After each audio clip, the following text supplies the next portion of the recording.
Hello, hello, my good people. It's Bridget back again on It's Your Time. This is my channel, and I'm really excited today. You know, when I first started recording, I was super nervous, and still I'm not like super comfortable all the time. But today I was really excited to get back in front of the camera and to continue on with like the chronicles of Bridget's life.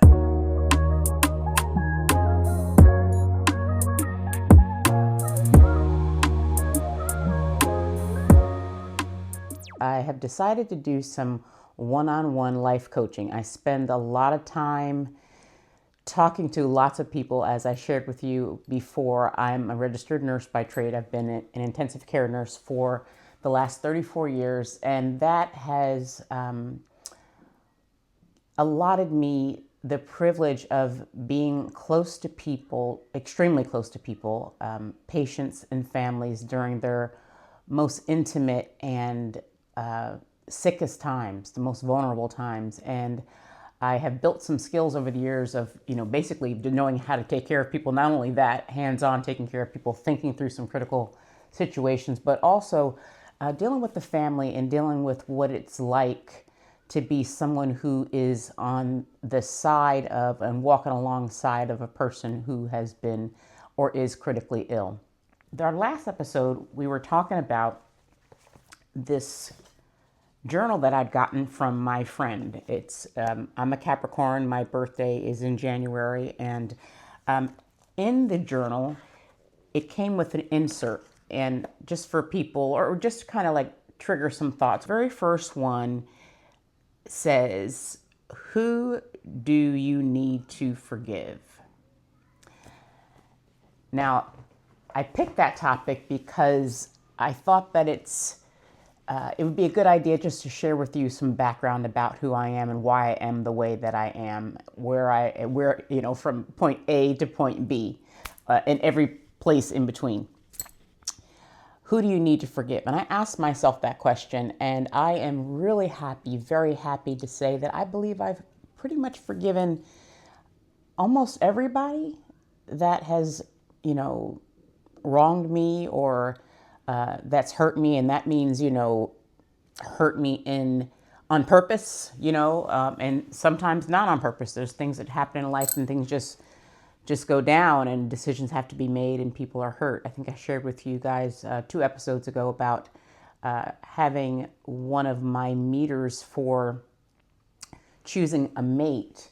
I would ask the gentleman that I was dating, how many children they had, and are they taking care of their children, to make sure that these potential people that I would involve myself with would be men of character. That things happen, people have children, and the best case scenario would be to have a child with someone that you are intending to be with and spend the rest of your life with. Sometimes it doesn't happen that way. Now we have choices. We can have children as single people.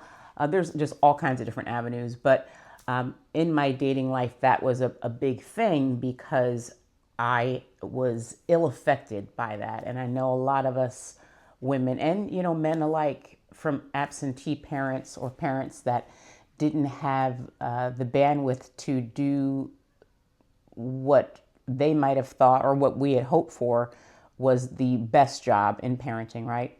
So I'll just go back. We'll start in the beginning.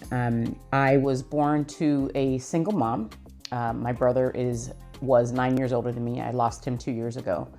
And as I said, my mom was in a very long-term relationship with a married man. So I've gotten all this information from friends of the family, years later. And my mom and I talked about it too before she passed away. And but at the time, I think she wanted him to leave his wife. Maybe he said he was going to, but an ultimatum was given. And when I was 3 years old, he decided that he would let her go. She was going to move away to a neighboring town. Close though, probably about 30 minutes away.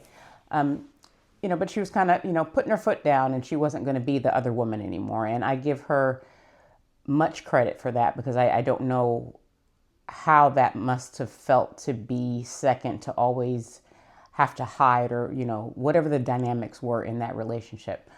So my mom was not an educated or high earning working mom. She did hold a couple of part-time jobs as I was growing up. She was a school crossing guard at one time, but most of the time she was on public assistance. So I grew up in that.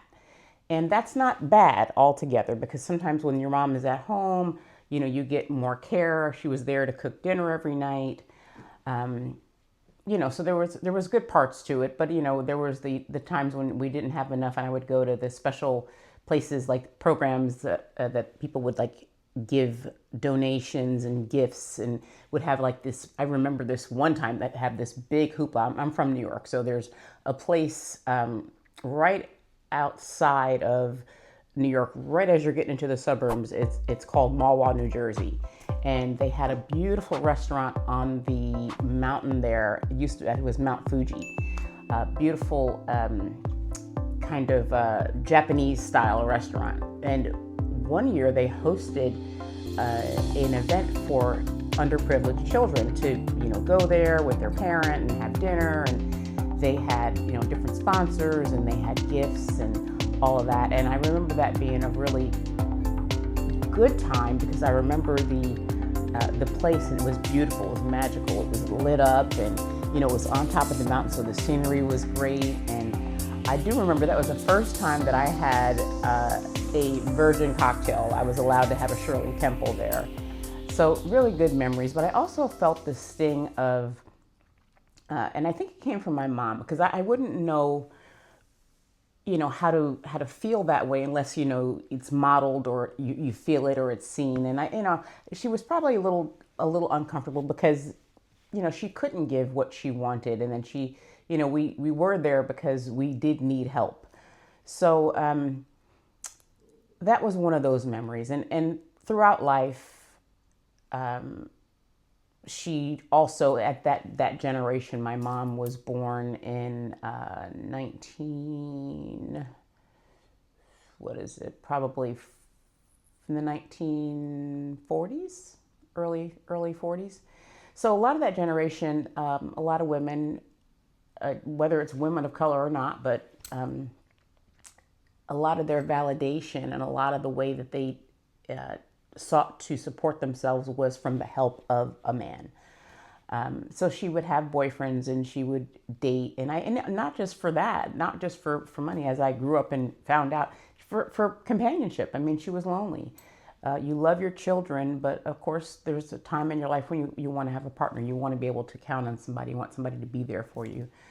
But there were many times when that did not work out the best for us. My brother was really affected by that. There's boys view their mother in a certain way. They want to be able to respect their mother. They don't want to see that their mom has lots of boyfriends, or even hear any conversations or talk about their mom. And I don't know what the dynamic was, but he definitely had some trouble with my mother. And like I said, he was 9 years older than me, so there was different dynamics that would go on with him and my mom versus myself and my mom. But we were blessed with godparents that their names are Karen and Slim. We've lost Slim since. He passed away some years ago, about 20 years ago. But my godmother is still alive, and they played a pivotal part in our life. Back in those days, godparenting was really a thing, and you picked someone that you believed would be able to be there for you if something happened, and they would take care of your children. And so they lived upstairs from us at one of the apartment buildings that we lived in. That's how they met my mom. And as we grew up, we would spend summers with them, and holidays. They would come by on Christmas and bring us lots of gifts. And they always lived in a house that had lots of rooms. My godfather had children from a previous marriage, so the kids were there. So it was just a great time to come and enjoy things. He was part of a motorcycle club. I learned how to ride dirt bikes, play pool. We had a pool table there. Just lots of things.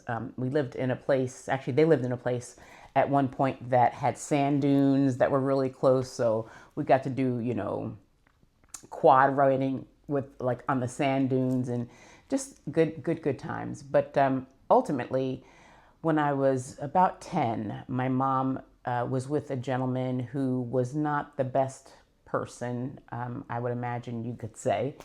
He had a drinking problem and he was abusive to her. He would hit her at times. I didn't see it all the time, but I would see the signs of it later. And one particular night or evening, he was drinking, and I was talking to my mom about something, and I answered her in a way, I guess, that sounded like it was fresh, or that's what I remember.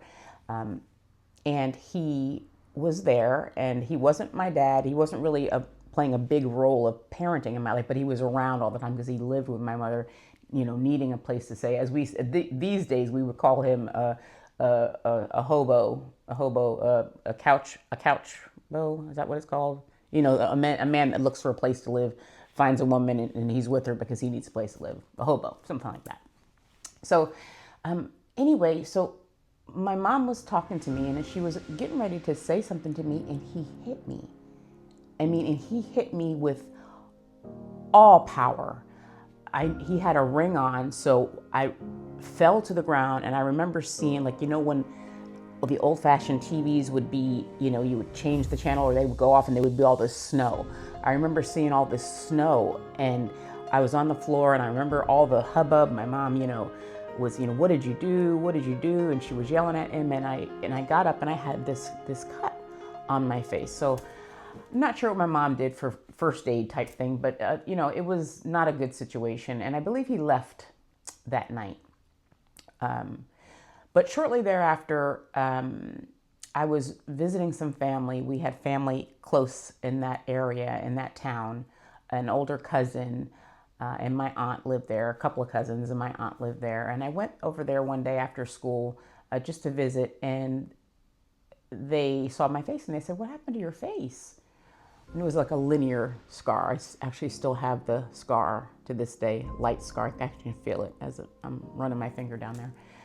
And I was holding it in, and it was an awful time. But I think as a child, I didn't really play into it a whole lot. I kind of just learned how to go in and protect and not talk about a lot of things, because during that time, children were seen and not heard, and you're not to talk about people's business, in the street, your family's business, or not even in the street, just anywhere. You just don't, share things that could be potential problems. But I guess my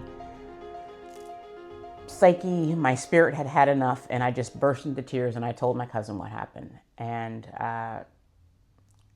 that was probably in the beginning of the summer.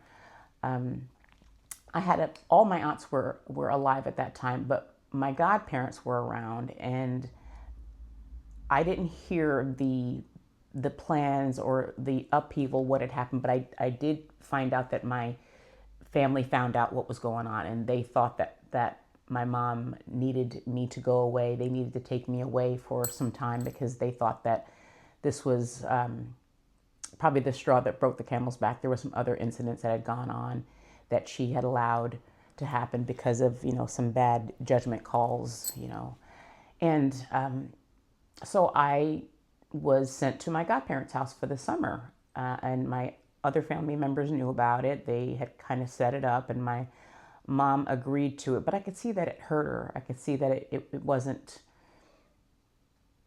it wasn't something that she really wanted. But come to find out, or as the story goes, I never came home after that. I never went back to my mother. Actually, it was 5 years before I went back to my mother. Once I got there, my family spoke to my godparents, and they said that they thought that it would be better for me to stay with them. And they were down south at the time. We lived in New York, and they were living in North Carolina at the time. And they thought that it would be better that I stayed with them until my mother could, quote unquote, get herself together. Now, I don't know what that meant. I didn't know what that meant as a child. I did know that I was hurt. I didn't like this man. I didn't like some of the things that had gone on. I was probably already developing some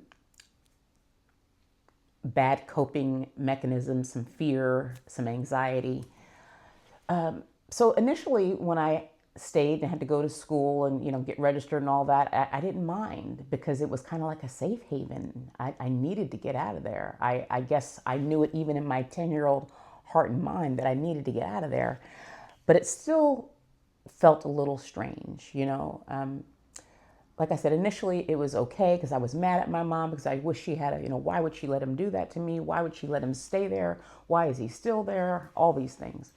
So as the time goes on, unfortunately, the godparents were great people. They were great people, but they weren't ready for full on responsibility of a child, and they had just moved down there. They didn't have everything set up. They weren't, everything wasn't set in stone.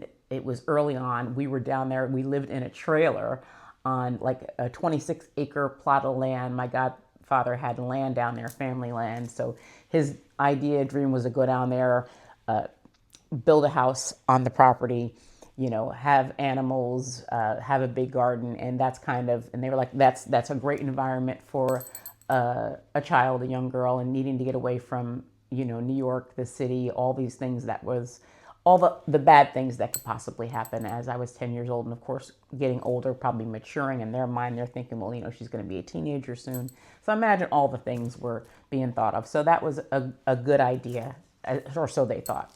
But unfortunately, it took time to get situated there.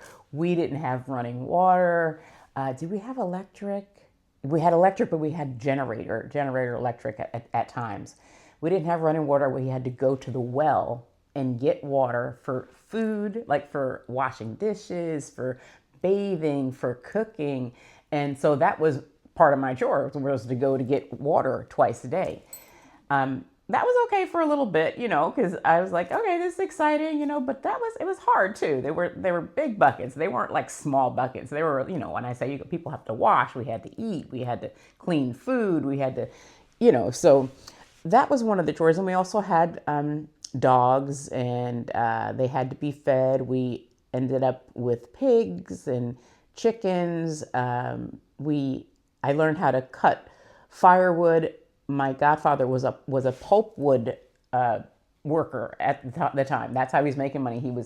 They had lots of timber on the land, so he would cut that down.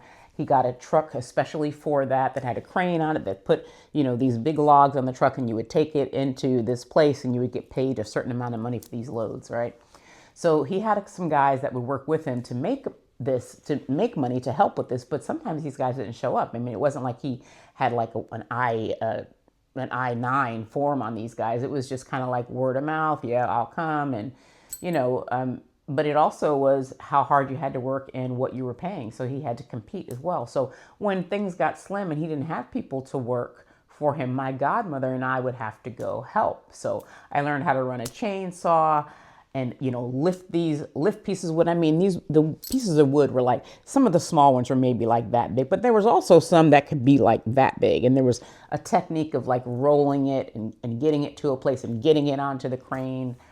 So I learned how to do that. I learned how to split wood at home, how to pull nails. There was lumber. He had like, a jack of all trades. He was a carpenter by trade. And so, he was, going to get lumber where he could, repurposed, we call it now, but he would go get lumber and, put it unstacked so that on the weekends he could like make, build on things for the house. He was using the trailer as like the base, and he was like building rooms onto the trailer, and eventually it was going to be this house. So it was a whole situation. So, I would have to like bang out the nails from the wood. Then I have to straighten the nails, lots of stuff going on, busting my fingers with the hammer, all kinds of things. But all that is to say, I did learn a lot. It may have not been the prime place for me to be because there were marital problems there. They had their own issues, but I learned about hard work, and I learned how to do that at a young age, which set me up for what I would have to do later in life because, life be lifing, okay? When you're an adult, you have to learn how to adult. You have to learn how to make your way. So I'm grateful for those opportunities and those days in a way. We did get to a point, though, a couple years went by. Like I said, I was there for 5 years with them. I would imagine probably the third, fourth year, I started to miss my mom and I started to resent that lifestyle. My mom was really easygoing and good to me. She was a real big sweet eater, loved to go to the bakery, loved to go out to eat, all that. And my godparents didn't believe in that. They lived far away from town, so there wasn't a whole lot about food. My godmother would have to make food, and the the my godfather, of course, he's the one that she was looking to feed. Most of the food would go to him because he's working hard, and that was her job to make sure he was fed as a wife and all that. And as a growing little girl, of course, I would want extra things. I'm growing, but they would say, no, you can't have that. You can't have extra this. You can't have seconds, and so that kind of worked its way into some eating problems. I would be sitting in the chair and my stomach would be growling after we'd have dinner, because sometimes you have a snack. You feed your child dinner, and then if you ate dinner at 5 or 6, if they're still up, they might want a snack or want dessert or something like that. But that wasn't allowed. And then there was, sometimes money was short, and so no, you can't have 2 or 3 pieces of bread. You can only have one. And I remember going in the kitchen when my godmother was sleeping before she would get up, because sometimes she would sleep late. Sometimes she was sad. I think she was suffering from some depression, being there and having to, figure life out on his terms. But I would steal things. I would steal cookies and I would steal bread, and I didn't even remember that. That came to me about 2 weeks ago when I was thinking about. It was something to do with a member of my family, and it dawned on me. I'm like, oh my goodness! I was like, maybe that's why, because I'm big about, I want to eat what I want to eat. I was like, God, I used to pray, God, let me eat whatever I want. Don't let me have to worry about weight or cholesterol or this or that, because as a nurse, all the downfalls of health and what can happen if you're, you overeat or you eat the wrong food, right? So. And all of it plays a part in your health, and I'll share with you guys more about that, because certain foods are hard on your body as the years go on. So back to, I'm starting to miss my mom. I'm starting to miss home, even though I wasn't happy there. But when you're removed from something, you forget how bad it is. So I let them know I miss my mom. They brought her down there to visit. That was a whole lot of hullabaloo getting her down there on the bus. A whole bus ride down to North Carolina from New York took days.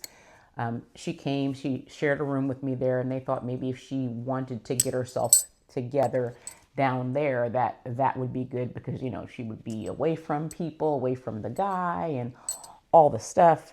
But I started to see how they treated her. And even though there were some things that had happened between my mother and I still loved her. She was still my mother. And they treated her badly. They treated her badly and without respect in some ways. And I think it was like a tug of war. I don't know that they really wanted to treat her badly. I just think when you're responsible for someone else's responsibilities, per se. So they're responsible for me now, and they're wanting her to, say or do the right things to say that, okay, I'm ready now. It's time for my child to come back home. I mean, a lot of that, it could have been that. Like I said, being a child, you don't really know. But that all came to mind today when I was sitting down to go over the first point with, who do you need to forgive? And that man, I forgave him.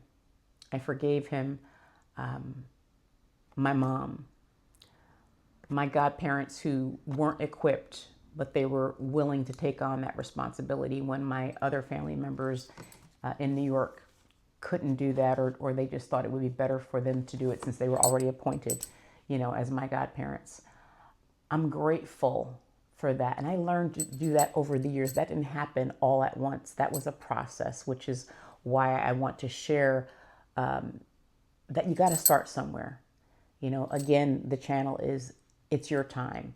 Maybe now it's your time to forgive. Maybe now it's your time to let go of some heavy things, some faults, blaming people for things that happen, and legitimate, hardcore, wrong things that have happened. But those things can weigh you down and stop you from walking in your purpose. They can stop you from being the person that God created you to be free and light and abundant, full of joy, full of strength, discernment, wisdom.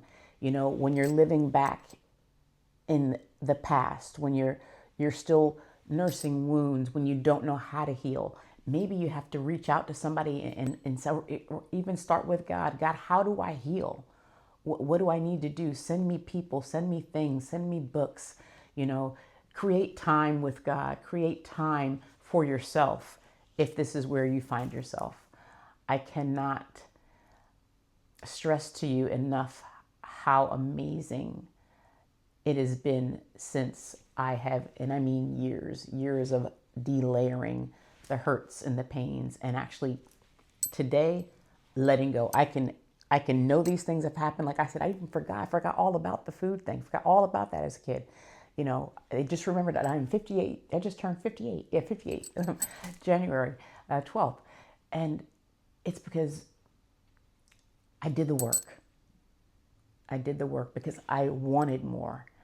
I wanted to be out of pain, emotional pain. I wanted to be the very best. I wanted to be that person. I wanted to be someone that didn't need that helping hand forever. You know, the child that, you know, that was at Mount Fuji with the Christmas presents given by someone else. I didn't want that for myself. I didn't want that for my daughter. And a lot of me pushing myself to let those things go and to heal was because of my daughter, because I wanted a different life for her.